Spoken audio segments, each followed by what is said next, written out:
네, 오늘은 스타벅스의 하워드 슐츠 전 CEO 한번 분석해 보기로 했는데요. 스타벅스는 저희가 맨날 가는 그런 브랜드다 보니까 이 회사를 한번 분석해 봐야겠다는 생각을 잘 못했었던 것 같아요. 못했었던 것 네, 같은데 맞아요. 네, 우연히 이 하워드 슐츠 얘기를 접하고 나서 찾다 보니까 너무 재밌는 거예요. 네, 음, 그래서 저희가 다른 인물보다 이 하워드 슐츠 먼저 한번 좀 분석해 보기로 했습니다. 하워드 슐츠 지연님은 이번 조사하기 전에 혹시 알고 계셨었나요? 사실 스타벅스가 워낙에 네, 한국에서 너무 체인점이 많기도 하고 유명해서 알고는 있었는데 네.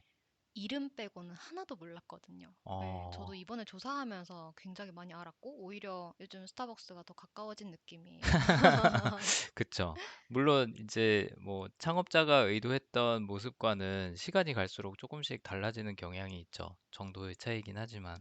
그래서 이번에 조사하면서 이 사람이 꿈꿨던 스타벅스랑 아직까지도 비슷한 게 있기도 하고 또 뭐 특히나 한국에 와서는 좀 달라진 것도 많다라는 생각도 들긴 했는데 어쨌든 말씀하신 것처럼 하우드 슈츠라는 이름은 맞아요. 많이 들어보긴 했을 거예요.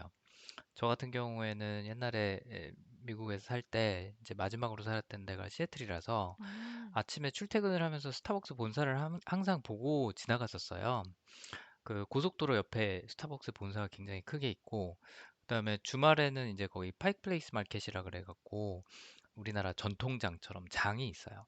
마켓이 있는데 거기에 스타벅스 본점이 있거든요. 그래서 거기도 맨날 지나다니고 음, 했었는데 회사 자체에 대해서는 그래 뭐 잘 나가는 회사, 유명한 회사, 뭐 시애틀에서 제일 유명한 회사 중에 하나 뭐 이렇게만 생각을 했었지. 여기가 이런 철학을 갖고 있는 회사구나라는 거 이번에 조사하면서 너무 재밌게 읽었습니다.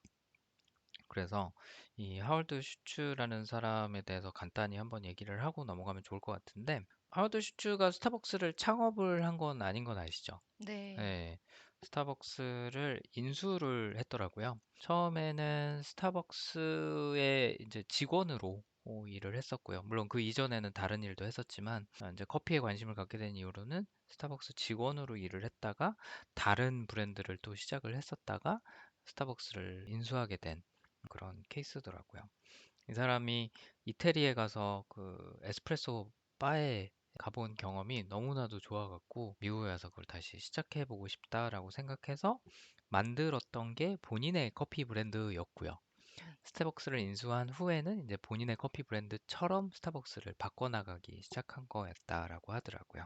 그래서 일반적인 그런 미국의 커피숍들, 보통 이제 드립 커피였죠. 오랫동안 이렇게 한 방울씩 내려오는 드립 커피, 던킨도너츠 같은 데 가면 있는 그런 커피숍들이 대부분이었다고 하면 이제 원두를 갈아서 에스프레소 머신을 통해서 음료를 만들고 하는 거는 거의 초창기부터 시작했던 사람이다라고 얘기를 할 수 있을 것 같아요. 근데 사실 이 사람이 어떻게 스타벅스를 시작했는지보다 훨씬 더 중요한 부분은 이 사람이 어디서 태어났는지인 것 같아요. 프로젝트. 그러니까 우리나라로 치면 약간 빈민가 혹은 뭐 슬럼이라고 얘기할 수 있는 동네에서 굉장히 가난하게 자랐다고 해요. 물론 이거는 이 사람의 주장이에요. 프로젝트에 살았던 건 맞는데 이런 프로젝트 하우징, 우리나라로 치면 약간 아파트 단지예요. 대규모 아파트 단지. 이런 아파트 단지에 살았다 그래서 항상 빈곤한 건 아니었다라는 얘기가 있더라고요. 음, 그래서 같은 프로젝트에서 살았던 주민이 하워드 슐츠 그렇게 가난하지 않았다. 어, 우리 동네에 그렇게 가난한 사람은 없었다. 웬만큼 그래도 어느 정도 사는 사람들이었다. 중산층으로 가기 위한 한 중간 단계 정도 되는 그런 계층의 사람들이었지 완전 빈민층은 아니다. 이 사람이 주장한 것처럼 뭐 그런 얘기도 있긴 합니다. 어찌됐든 간에 부자는 아니었던 건 확실해요. 네. 금수저는 아니었다라는 얘기를 이 사람이 하고 싶어 하는 것 같아요. 그래서 그렇게 굉장히 평범한 혹은 뭐 그렇게 특혜받지 못한 그런 환경에서 태어나고 자라고 그다음에 세계에서 제일 큰 회사 중에 하나, 성공적인 브랜드 중에 하나를 만들었다라는 게 이 사람의 성공 스토리이자 아메리칸 드림이라는 게 하워드 슈츠에 대한 정보 중에서는 제일 핵심적인 부분 같아요. 이 사람이 왜 스타벅스의 지금의 문화를 만들게 됐는지도 책을 읽어보면은 많이 나올 것 같은데 책 읽어보셨죠? 네네. 온워드?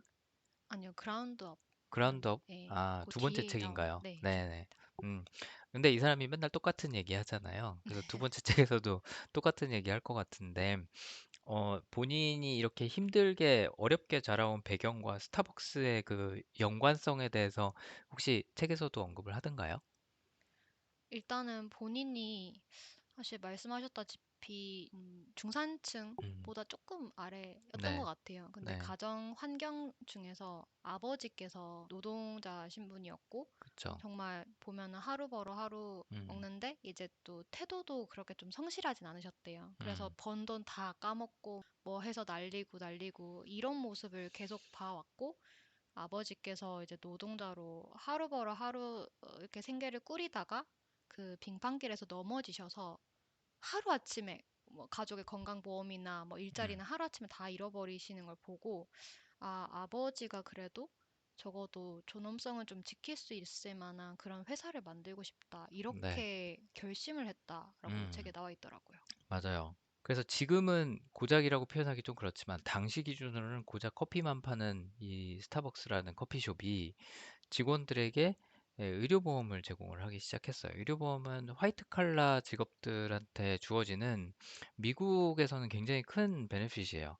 한국은 국민건강보험이 있기 때문에 의료보험 걱정을 할 필요가 거의 없거든요. 근데 미국에서는 의료보험 없으면 진짜 병 걸리면은 그냥 가정 자체가 망하는 경우들이 굉장히 많아요. 그래서 아파도 치료 못 받고 그냥 죽을 수밖에 없는 그런 상황들이 극단적으로 많기도 한데, 어쨌든 스타벅스 CEO였던 하워드 슐츠도 본인의 가정이 그렇게 영향을 받는 걸 보고 우리 회사 직원들은 그러지 않았으면 좋겠다라는 생각으로 여러 가지 복지 제도를 만들죠. 네, 그것도 굉장히 중요한 부분인 것 같고요. 또 하나의 요소는 좀 전에 얘기한 것처럼 그런 환경에서 자라서 자신이 성공했다라는 거에 대한 프라이드가 굉장히 강하더라고요. 그렇다고 뭐 자만한다라는 얘기는 아니지만, 나도 했으니 누구나 그렇게 할 수 있다. 아무리 어려운 환경에서 자랐어도, 태어났어도 아메리칸 드림을 포기해서는 안 된다라는 그런 생각이 굉장히 강하더라고요. 그래서 이 사람의 성향 중에 하나로 제가 추측했던 것 중에 하나는 긍정이라는 성향이었어요. 긍정이라는 성향의 특징이 내가 갖고 있는 가능성, 또 다른 사람들이 갖고 있는 가능성, 이런 것들을 믿어주고, 또 가능성이 희박한 상황이라고 해도 어쨌든 큰 꿈을 향해서 달려나가는 게 굉장히 의미 있고 보람 있는 일이다라고 생각하는 그런 사람들이 갖고 있는 성향이죠. 또 뭔가 위험 요소보다는 기회를 먼저 보고 그 기회를 포착하고 또 구현하려고 노력하는 그런 모습도 갖고 있는 성향이 긍정이라는 성향이었어요.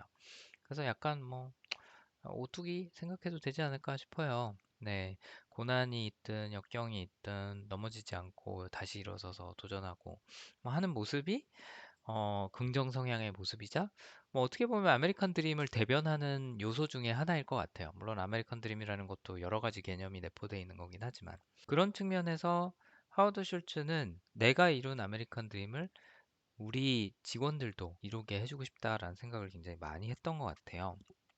그래서 회사에서 갖고 있는 그런 복지 제도들이 여러 가지가 있는데, 그 중에 하나가 교육이라는 부분이 굉장히 비중이 높더라고요. ASU라고 아리조나 스테이트 유니버시티라는 대학교 주립대랑 같이 파트너십을 맺고, 스타벅스의 직원이라면, 심지어는 파트타임 직원이라도 대학 교육을 온라인으로 받을 수 있도록 지원을 해줘요. 그래서 학비를 내주는 거죠. 뭐 온라인이니까 해줄 수 있는 거 아니냐라고 생각할지 모르겠지만, 미국은 뭐 우리나라도 요즘 그렇긴 하지만 온라인으로 하고 있다는 게 사실 그렇게 쉽지는 않아요. 만만한 거는 아니에요. 비용도 많이 들기도 하고, 미국은 또 워낙 그 튜이션이 비싸다 보니까, 등록금이 비싸다 보니까 온라인 등록금도 그렇게 싸지는 않거든요. 최소 뭐 1,000, 2,000은 소요되는 그런 학위인데, 연간 그거를 스타벅스에서 ASU랑 파트너십을 맺고 제공을 해줍니다. 풀타임뿐만 아니라 파트타임까지도 지원해준다는 거는, 직원들이 뭐 몇 살이든 삶의 어느 단계에 있던 뭐 어떤 인종이든 상관없이 아메리칸 드림을 누릴 수 있는 첫 그 디딤돌을 마련을 했으면 좋겠다라는 바람이 담겨 있는 거죠. 그래서 이 프로그램에 참여한 사람들이 2021년 자료인 걸로 제가 기억을 하는데 10,000명 이상 벌써 졸업을 했다고 해요. 이미 졸업한 사람들이 10,000명 이상이고 2025년까지 졸업 예정인 사람이 25,000명. 네, 와, 엄청 많은 거죠. 정말 많다. 네. 네, 벌써 이제 이 스타벅스의 교육 프로그램을 거쳐갔고 또 이미 이 졸업 예정인 분들 등록되어 있어서 졸업 예정인 분들이 그만큼 많다라고 합니다. 그래서 미국 기준으로 봤을 때 스타벅스 매장의 90%에는 이 교육 프로그램, 대학교 교육 이수 프로그램에 참여 중인 직원이 최소 한 명은 있다라고 얘기를 합니다. 그러니까 스타벅스 음, 10개 방문을 해서 여기 온라인으로 학위 프로그램 참여 중인 사람 있어요? 라고 물으면 9개 스토어에서는 한 명은 있다라는 얘기죠. 엄청난 것 같아요. 그리고 이들 중에 20%는 가족 중에서 처음으로 대학교 가는 사람들이 20%라고 해요. 그러니까 엄청난 기회를 만들어주고 있는 거죠.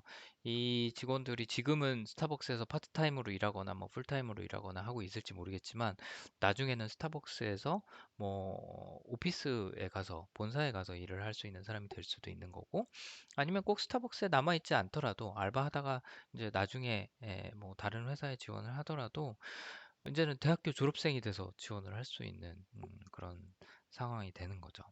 그래서 스타벅스라는 이 회사 자체도 그렇고 이전 CEO였던 하워드 슐츠도 그렇고 우리 회사의 미션 중에 하나는 사람들이 아메리칸 드림에 더 가까워질 수 있도록 거기에 한 발 들여놓을 수 있도록 돕는 거다라는 게 아예 회사의 미션 중에 하나로 들어가 있어요. 여기서는 좀 특이하다고 생각되는 게 내부 고객을 외부 고객만큼이나 혹은 그 이상으로 중요시 여긴다라는 부분인데 그래서 보면 우리가 갖고 있는 미션이 사람들 간의 그런 관계 내에서 발생할 수 있는 그런 수많은 가능성들을 끌어내는 거다. 뭐 이런 거를 미션 안에 넣어놨어요.